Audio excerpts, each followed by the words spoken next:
وعلیکم السلام ورحمۃ اللہ وبرکاتہ۔ نحمده ونصلي على رسوله الكريم اما بعد فاعوذ بالله من الشيطان الرجيم بسم الله الرحمن الرحيم لا تقتلوا النفس التي حرم الله الا بالحق وقال النبي صلى الله عليه وسلم اکبر الکبائر الاشراک باللہ وقتل النفس وحقوق الوالدین وقول الزور۔ رلاتی ہے تیری حالت اے مسلمان مجھ کو، رلاتی ہے تیری حالت اے مسلمان مجھ کو کہ عبرت خیز ہے تیرا فسانہ سب فسانوں، کہ عبرت خیز ہے تیرا سب فسانہ سب فسانوں۔ برادران ملت اور حاضرین مجلس، آج آپ ریڈیو اور ٹیلی ویژن میں سنتے ہیں کہ فلاں جگہ دہشت گردی ہو رہی ہے، فلاں جگہ دہشت گردی پھیلانے کی کوشش کی جا رہی ہے۔ آج دہشت گردوں نے اتنے لوگوں کو موت کی گھاٹ اتار دیا، اتنے لوگوں کی جانیں ضائع ہو گئیں، اتنے املاک برباد ہو گئے، اور ان سارے جرائم کے مجرم اسلام اور اسلام کے نام لیواؤں کو قرار دیا جا رہا ہے۔ میرے دوستو، میں اس مختصر وقت میں آپ کو بتانا چاہتا ہوں کہ دہشت گردی کون ہے، پوری دنیا میں دہشت گردی پھیلانے والے کون ہیں، دنیا کو امن و امان اور چین و سکون کو چھیننے والے کون ہیں، روئے زمین کے باشندوں کی نیند کس نے حرام کی ہے؟ کیا اس کے ملزم واقعتاً اسلام اور اسلام کے نام لیوا ہے؟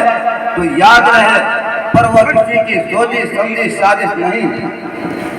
دوستو اور اسلام کے پروانوں، اسلامی تاریخ کو مطالعہ کرنے والے جانتے ہیں اسلام نے ہمیشہ امن و شانتی کی دعوت دی ہے، صلح و آشتی کی دعوت دی ہے، آپسی محبت و الفت کی دعوت دی ہے، اخوت و بھائی چارگی کی دعوت دی ہے، میل ملاپ اور خیر سگالی کی دعوت دی ہے، نصیحت و خیر خواہی کی دعوت دی ہے، ظلم زیادتی سے روکا ہے، فتن و فساد سے روکا ہے، حق تلفی اور حق مارنے سے روکا ہے، خواہ مخواہ کے نازعات سے روکا ہے۔ اسلام کے عدل و انصاف اور دعوت امن و شانتی کا اندازہ لگانے کے لیے ضروری ہے قبل اسلام کے حالات سے واقف ہو، اسلام سے پہلے دنیا کیسے کیسے حالات سے گزری ہے۔ دوستو، میری 6 صدی عیسوی میں دنیا بڑی اضطرابی اور بے قراری کے ساتھ اپنے لمحات کو گزارا کر رہی تھی، ہر طرف فتن و فساد پھیلا ہوا تھا، دوسروں پر ظلم زیادتی کرنے کو اپنی بڑائی کی دلیل سمجھی جاتی تھی، دوسروں کے حقوق کو دبانا ایک قابل فخر کارنامہ سمجھا جاتا تھا، ایک بادشاہ کے دوسرے بادشاہ کے ملک میں داخل ہو کر خون خرابہ کرنا ایک قابل فخر کارنامہ سمجھا جاتا تھا، غریبوں اور نادار معذور لوگوں کو معاف تک نہیں کیا جاتا۔ سبحان اللہ، بے شک۔ یہی نہیں، شیر خوار بچے کو دیوار پر زور سے مارا جاتا جس سے بچے کا بھیجا نکل کر باہر آتا۔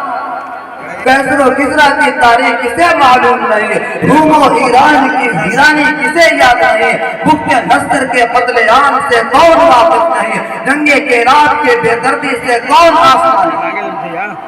الغرب پوری دنیا میں فساد پھیلا ہوا، روم ہو یا ایران، پاکستان ہو یا ہندوستان، یورپ ہو یا ایشیا، روئے زمین کا کوئی خطہ ایسا نہیں تھا جہاں لوگ امن و شانتی کی زندگی بسر کر رہے ہیں۔ سبحان اللہ۔ اسی حالت کو قرآن کریم نے بیان کرتے ہوئے فرمایا ہے، ظہر الفساد فی البر والبحر بما کسبت ایدی الناس۔ ایسے خطرناک اور تاریک ترین حالات میں اسلام کا ظہور ہوتا ہے، اس مضطرب و پریشان دنیا کو حقوق انسانی کا پیغام سناتا ہے، امن و شانتی کا پیغام سناتا ہے، صلح و آشتی کا پیغام سناتا ہے۔ اسلام کہتا ہے صلح جنگ سے بہتر ہے چاہے دکھ کا ہو۔ صلح حدیبیہ کی تاریخ کسے یاد ہے؟ مسلمانوں کو کس طرح راستہ میں روکا ہے؟ قرآن کریم کہتا ہے ناجائز کسی کو قتل کرنا جائز نہیں ہے، کسی کے املاک کو ہلاک کرنا جائز نہیں ہے، کسی پر ظلم زیادتی کرنا فساد اور دہشت گردی ہے، اور اللہ تعالیٰ فساد اور دہشت گردی کو پسند نہیں کرتا۔ بے شک سبحان اللہ۔ قرآن کریم کی ایک آیت امن کی دعوت دیتی ہے اور دہشت گردی سے روکتی ہے، لیکن آج میڈیا کے ذریعہ اسلامی تعلیمات کو مشق کرنے کی کوشش کی گئی، اسے دنیا والوں کے سامنے بدنام کیا گیا، اور جو امن و شانتی کا داعی تھا اسے دنیا کے سامنے مجرم بنا کر پیش کیا گیا، لوگوں کو اس سے نفرت دلائی گئی، خیرت کا نام جنوں رکھ دیا، جنوں کا خیرت، جو چاہے آپ کا حسن کرشمہ سے۔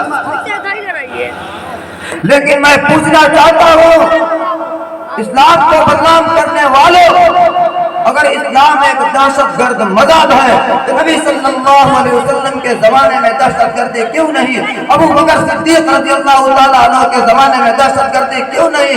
عمر فاروق رضی اللہ تعالیٰ عنہ کے زمانے میں دہشت گردی کیوں نہیں؟ عثمان غنی رضی اللہ تعالیٰ عنہ کے زمانے میں دہشت گردی کیوں نہیں؟ علی حیدر رضی اللہ تعالیٰ عنہ کے زمانے میں دہشت گردی کیوں نہیں؟ خلافت بنی امیہ کے زمانے میں دہشت گردی کیوں نہیں؟ مغلیہ سلطنت کے زمانے میں دہشت گردی کیوں نہیں؟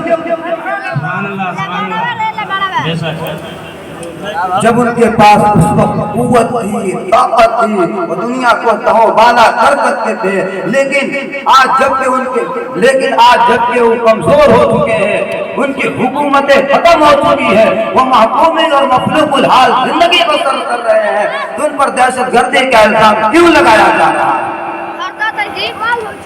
روئے زمین کے مسلمانوں کے خون سے ہولی کھیلی گئی، مسلمان عورتوں کی عفت و عصمت پامال کیا گیا، ان کی آبرو ریزی کی گئی، ان کے دامن حیا کو تار تار کیا گیا اور کیا جا رہا ہے، لیکن کہیں سے اس کی بندش اور روک تھام کی آواز نہیں اٹھ رہی۔ میڈیا میں کبھی یہ نہیں کہا جاتا کہ ان پر ظلم زیادتی ہو رہی ہے، ان کے حقوق پامال کیے جا رہے ہیں۔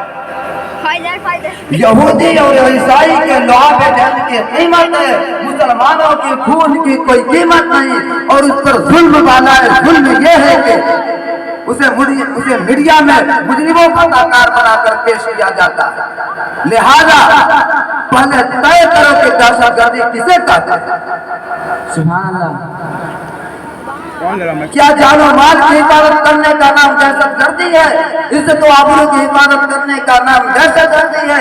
اپنے وطن سے محبت رکھنے کا نام دہشت گردی ہے؟ اپنے وطن کو قربان ہونے کا نام دہشت گردی ہے؟ جائز حقوق کے مطالبہ کرنے کا نام دہشت گردی ہے؟ ظلم و ستم کے خلاف آواز اٹھانے کا نام دہشت گردی ہے؟ دنیا میں عدل و انصاف قائم کرنے کا نام دہشت گردی ہے؟ اگر تم اسی کو دہشت گردی کہتے ہو تو فخر سے کہتا ہوں کہ دہشت گرد ہوں، لیکن دہشت گردی اسے نہیں کہا، بلکہ کسی کے حریت و آواز کے سلب کرنے کا نام دہشت گردی، کسی کے انسانی حقوق پر ڈاکہ ڈالنے کا نام دہشت گردی۔ اسلام پر دہشت گرد کے بہتان لگانے والوں، اب بتاؤ کہ دلی میں دہشت گردی کتنے پھیلائی، فلسطین میں دہشت گردی کتنے پھیلائی، کشمیر میں دہشت گردی کتنے پھیلائی، گجرات میں دہشت گردی کتنے پھیلائی، سرزمین فلسطین کا چپا چپا گوشہ گوشہ مسلمانوں کے خون سے رنگین ہو چکا ہے، لاکھوں عورتوں کی عفت و عصمت پامال ہو چکی ہے، کروڑوں بچے یتیم ہو چکے ہیں، ہزاریں مائیں بیوہ ہو چکی ہیں، کتنے گھر ویران ہو چکے ہیں۔